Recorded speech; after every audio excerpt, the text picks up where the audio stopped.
Muy buenos días, soy Marcela Vélez y desde Londres comento con ustedes las noticias que deben saber para comenzar el día. Bienvenidos a Primer Click de Diario Financiero. Es lunes 13 de julio y una mañana de caídas en los mercados. Las acciones acusan el golpe de nuevas pérdidas en el sector de semiconductores. El petróleo y el dólar se ven afectados por los nuevos ataques entre Estados Unidos e Irán. Muy buenos días. La primera jornada de la semana comienza marcada por una ola de pérdidas bastante generalizadas, pero la verdad es que estas caídas se han ido moderando con el paso de las horas.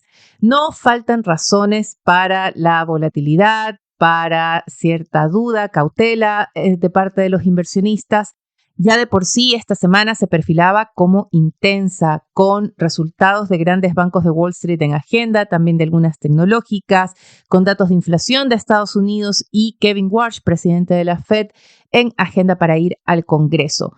A esto ahora hay que sumar lo que podríamos llamar el deterioro de factores que ya se habían perfilado la semana pasada. Tenemos esta combinación de presión y caídas, nerviosismo en las acciones de semiconductores, de chips de memoria, y en simultáneo vemos nuevos ataques entre Estados Unidos e Irán. Como siempre, antes de profundizar en estos dos temas, revisemos lo que está pasando con los índices a esta hora. En Asia vimos caídas de 2% en el Nikkei japonés, casi de 2%, más de 2% en Shanghái.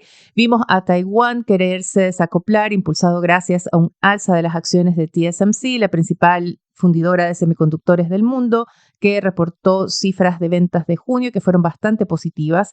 Y también vimos una ligerísima alza en el Hang Seng de Hong Kong. Esto, sin embargo, no fue suficiente para evitar que las acciones asiáticas cayeran hoy 1,76% a su menor nivel en un mes. El golpe llegó desde Corea, el Kospi coreano perdió casi 9%. En Europa tuvimos una apertura en rojo, pero con el paso de las horas los índices han ido revirtiendo su dirección. El Stoxx 600, sin embargo, todavía anota una ligera caída de 0,08%. Los futuros estadounidenses están recortando las pérdidas, pero vemos todavía al Nasdaq con una caída de 0,93%, el S&P 500 con una caída de 0,28%, mientras el Dow Jones y el Russell 2000 están prácticamente planos, pero con una ligera tendencia a la baja. Tenemos caídas en los metales, el cobre pierde 0,46% en Londres. Tenemos también una ligera caída del dólar y esto es muy interesante porque estamos ante un escenario que se presenta como más inflacionario, con mayor presión nuevamente desde el sector petróleo y combustibles. Vimos ayer que el dólar tuvo un salto importante durante la noche, pero esta mañana el índice DXY ha retomado las caídas. En estos momentos opera con una baja de 0,04%. Algo similar sucede con las tasas de los bonos. Tuvimos alzas importantes, sobre todo en las tasas de corto plazo. La tasa de los bonos del Tesoro a 2 años rozó temporalmente el 4,25%, su mayor nivel desde febrero de 2025. Sin embargo, a esta hora transa nuevamente en torno a los 4,22, que es un nivel que ha mantenido más o menos durante el último mes. No sucede lo mismo con las tasas de bonos soberanos en Europa y en Asia, que han sido los bonos más castigados ante lo que se percibe va a ser un escenario distinto al que se tenía previsto para el segundo semestre, cuando se esperaban bajas en el precio de los combustibles, y efectivamente estas son las dos regiones que podrían verse más afectadas si se produce nuevamente un cierre completo del estrecho de Hormuz. También es importante mencionar que estamos viendo una moderación en lo que ha sido el alza del precio del petróleo. Tras las declaraciones que escuchamos de Irán ayer, tras los nuevos ataques de Estados Unidos contra Irán, vimos un salto de 4% en el precio del petróleo. Sin embargo, a esta hora ese avance se ha recortado. El petróleo anota un alza de en torno a 2,7, 2,8%. En el caso del crudo Brent, transa en torno a los $78 por barril. En el caso del WTI se ubica en torno a los $73. ¿Qué está pasando entre Estados Unidos e Irán? Todo apunta a una lucha por el control del estrecho de Hormuz. Ya la semana pasada tuvimos un ataque de fuerzas iraníes contra buques causando daños a una embarcación de bandera catarí. Estados Unidos respondió con ataques a un centenar de objetivos militares iraníes. El presidente estadounidense Donald Trump dijo que prácticamente el cese del fuego estaba muerto. Sin embargo, con el paso de los días, esfuerzos de negociadores, la presión del mercado, porque vimos un salto en el alza del precio de los combustibles en Estados Unidos, vimos cierta moderación en la tensión entre ambos países. Se volvió a mencionar el que se regresaría a la mesa de negociación. Sin embargo, durante este fin de semana hemos tenido un episodio similar.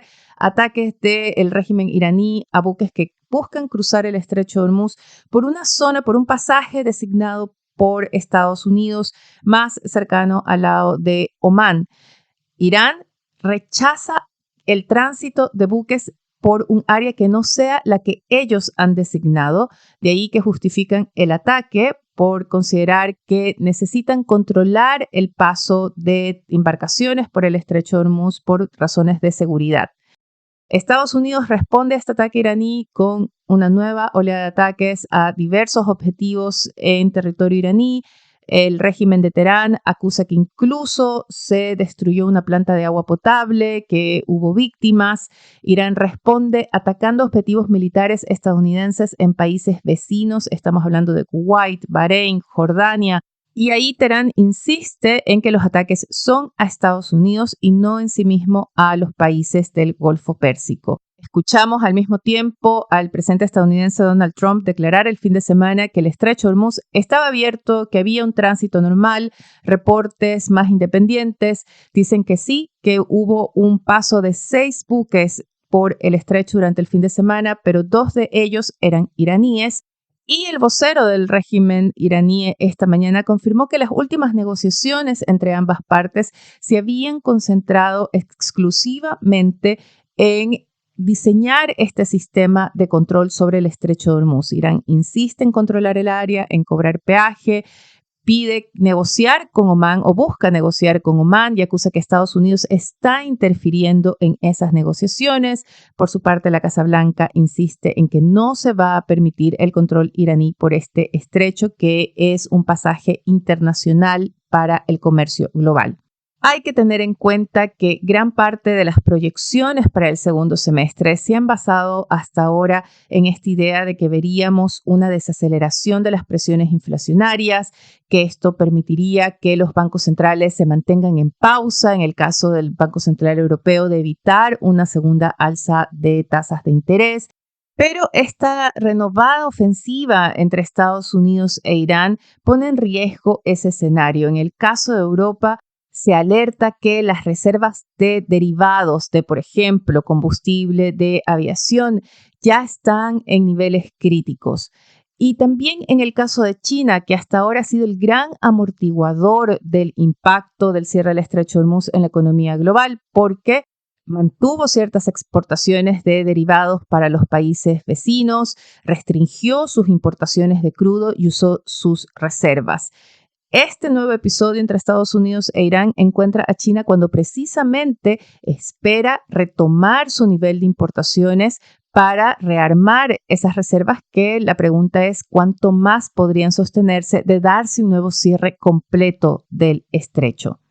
Por ahora, y así se puede deducir del comportamiento que ha tenido el petróleo, moderando esos avances, también del dólar, revirtiendo su alza, el mercado parece convencido de que tanto Irán como la Casa Blanca buscarán retomar las negociaciones. Ninguna de las dos partes ganaría con una nueva guerra abierta.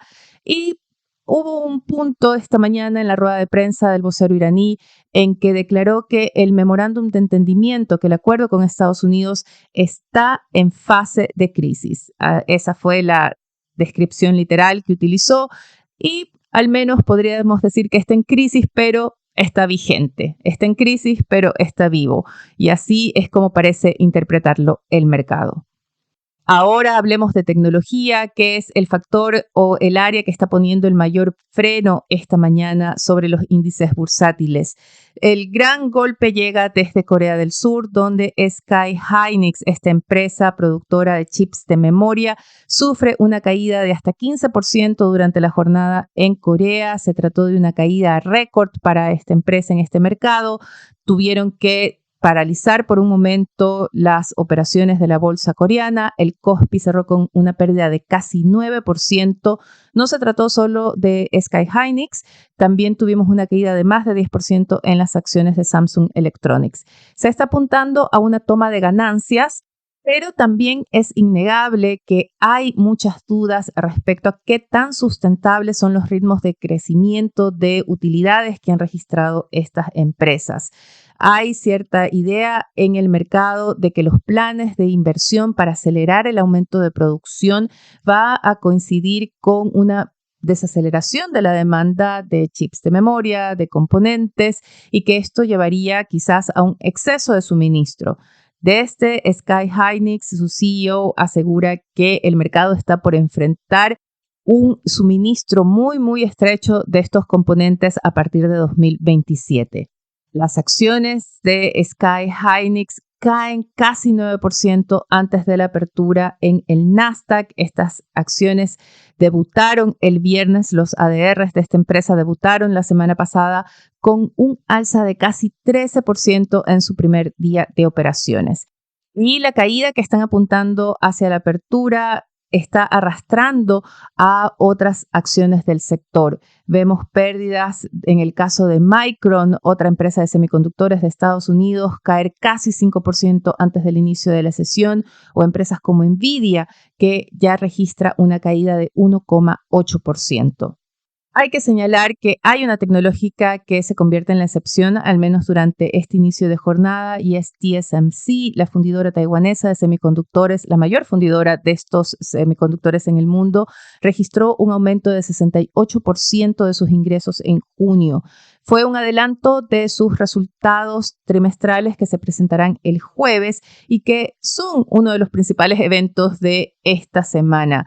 TSMC es proveedora de firmas como Nvidia, como Alphabet, por lo que sus resultados son considerados una especie de termómetro de la demanda de estas firmas de inteligencia artificial, del ritmo en que se mantienen o no los planes de inversión. Junto a TSMC tendremos los resultados de ASML, una empresa que fabrica máquinas para fundir estos semiconductores, parte importante de la cadena de suministro de semiconductores, y reportará también esta semana. Son dos de las tecnológicas que lo harán. De otra manera, el foco estará en los bancos de Wall Street, que son los encargados de alguna forma de declarar el arranque oficial de la temporada de resultados. Esta es una temporada que comienza con altísimas expectativas. Se espera un crecimiento de en torno a 23-24% en las utilidades de las empresas del S&P 500, y pueden leer más de esto en el primer clic semanal que publicamos durante el fin de semana. Voy a colocar el link en las notas de este podcast.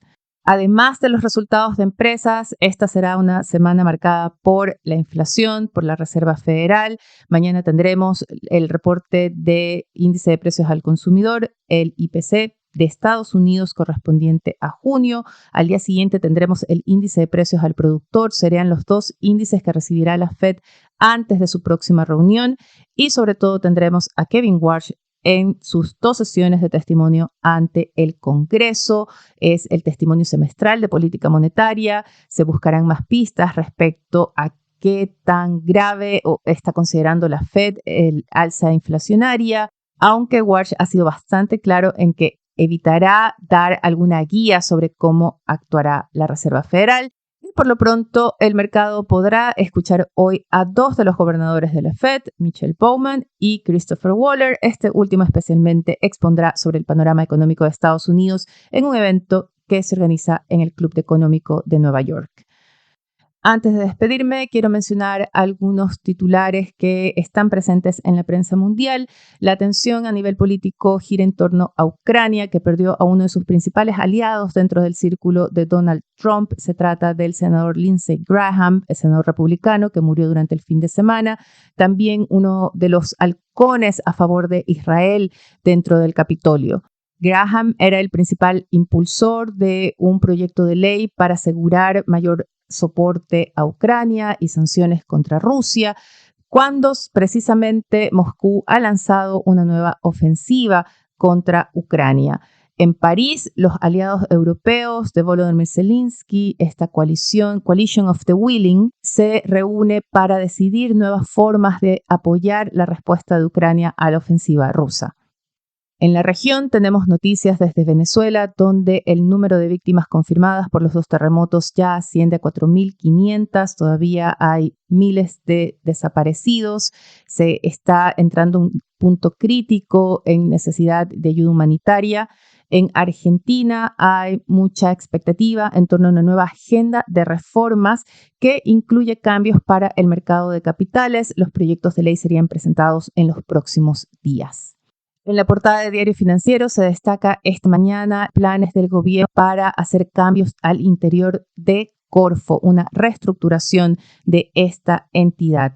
Además, se reporta que el Servicio de Impuestos Internos avanza en cambios para dar más claridad de contribuciones. Y también se destaca la disputa por los nuevos millonarios, quien está captando el creciente segmento de altos patrimonios en Chile. Eso es todo por ahora. Los invito a que sean actualizados de las noticias del día y más visitando nuestro sitio web tf.cl. No olviden suscribirse, dejarnos sus comentarios, su calificación, muy importante para el algoritmo, pero sobre todo pasen la voz. Eso nos va a ayudar a crecer. Gracias desde ya. Les deseo que tengan un buen inicio de semana dentro de lo posible. Nosotros nos reencontramos mañana.